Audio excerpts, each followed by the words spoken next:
ప్రేమించిన వాడితో కొత్త జీవితం ప్రారంభించాలనుకుంది ఆ కూతురు. అందుకోసం ఎంతటి ఘాతుకానైనా వెనుకాడనని నిరూపించింది. కన్నవారు అల్లారు ముద్దుగా పెంచారనే విషయాన్ని మర్చిపోయింది. కోట్లకు పడగలెత్తిన కన్న తండ్రి నమ్మకాన్ని నడి రోడ్డుపై పడేసింది. ప్రేమించిన ప్రియుడితో కలిసి ఏకంగా సొంత ఇంటికే కన్నం వేసింది. ఉత్తరప్రదేశ్లోని మొరాదాబాద్లో జరిగిన ఈ సంచలన దోపిడీ ఉదంతం ఇప్పుడు దేశవ్యాప్తంగా పెను కలకలం రేపుతోంది. ఒక వ్యాపారి ఇంట్లో జరిగిన ₹1 కోటి సాయుధ దోపిడీ కేసును ఛేదించిన పోలీసులకు అసలు సూత్రధారి ఆ ఇంట్లోని కన్న కూతురేనని తెలిసి నోరెళ్లబెట్టారు. ప్రియుడు అతని స్నేహితులతో కలిసి సొంత కుటుంబాన్నే తుపాకులతో బందీలుగా మార్చిన ఆ కసాయి కూతురు చేసిన నేరం ఇప్పుడు అందరినీ షాక్కు గురిచేసింది. ఈ సంచలన ఘటన ఉత్తరప్రదేశ్లోని మొరాదాబాద్ పరిధిలో చోటు చేసుకుంది. ఇత్తడి వ్యాపారంలో పేరుగాంచిన మహమ్మద్ ఇమ్రాన్ ఇంట్లో మే 11వ తేదీ తెల్లవారుజామున 4 గంటల సమయంలో దోపిడీ జరిగింది. కొందరు దుండగులు ఇంట్లోకి చొరబడ్డారు. గాఢ నిద్రలో ఉన్న కుటుంబ సభ్యులను తుపాకులతో బెదిరించి ఒక గదిలో బందీలుగా చేశారు. అల్మరాల్లో దాచి ఉంచిన సుమారు 1.2 కోట్ల నగదుతో పాటు భారీగా బంగారు ఆభరణాలను దోచుకున్నారు. దొంగతనం చేసిన తర్వాత పోలీసులకు దొరకకూడదని ఇంట్లో ఉన్న సీసీటీవీ కెమెరాలకు సంబంధించిన DVRను కూడా ఎత్తుకెళ్లారు. ఘటన జరిగిన సమయంలో ఇమ్రాన్తో పాటు ఆయన భార్య సీమ, 2 కుమారులు, 2 కుమార్తెలు ఇంట్లోనే ఉన్నారు. దోపిడీ గురించి సమాచారం అందుకున్న సీనియర్ పోలీసు అధికారులు వెంటనే రంగంలోకి దిగారు. ఈ ఆల్ట్రా మోడర్న్ దోపిడీ కేసును ఛేదించేందుకు 4 ప్రత్యేక బృందాలను రంగంలోకి దించారు.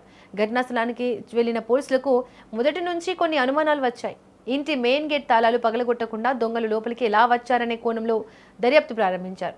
చుట్టుపక్కల ఉన్న సీసీటీవీ ఫుటేజ్లను పరిశీలించగా కొన్ని కీలక ఆధారాలు లభించాయి. ఇదే సమయంలో ఇంట్లోని కుటుంబ సభ్యుల ఫోన్ కాల్ డేటాను కూడా పోలీసులు క్షుణ్ణంగా పరిశీలించారు.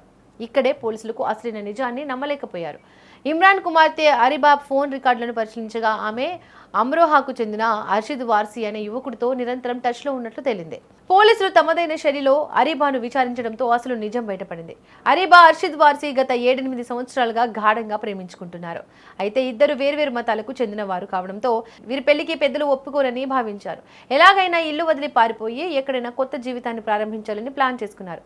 అందుకోసం భారీగా డబ్బు అవసరమని గుర్తించారు. తన తండ్రి వ్యాపార నిమిత్తం ఇంట్లో భారీగా నగదు దాచాడనే విషయాన్ని అరీబా తన ప్రియుడికి చేరవేసింది. ఇద్దరు కలిసి నెల రోజుల ముందే దోపిడీకి పక్కా స్కెచ్ వేశారు. ఇందులో భాగంగా నెల రోజుల ముందే ఇంటికి ప్రధాన గేటు తాళం చెవిని అరీబా తన ప్రియుడికి అందించింది.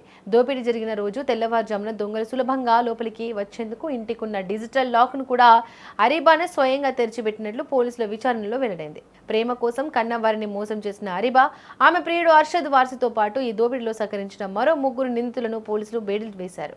4 నాటు తుపాకులను, 5 మొబైల్ ఫోన్లతో పాటు దొంగతనానికి ఉపయోగించిన 2 కార్లను పోలీసులు స్వాధీనం చేసుకున్నారు. మిగిలిన సొమ్మును రికవరీ చేసేందుకు దర్యాప్తు ముమ్మరం చేశారు. కంటికి రెప్పలా కాపాడుకున్న కూతురే తమ ప్రాణాలను పణంగా పెట్టి ఇంతటి దారుణానికి ఒడిగట్టడంతో ఆ తల్లిదండ్రులు కన్నీరు మున్నీరవుతున్నారు.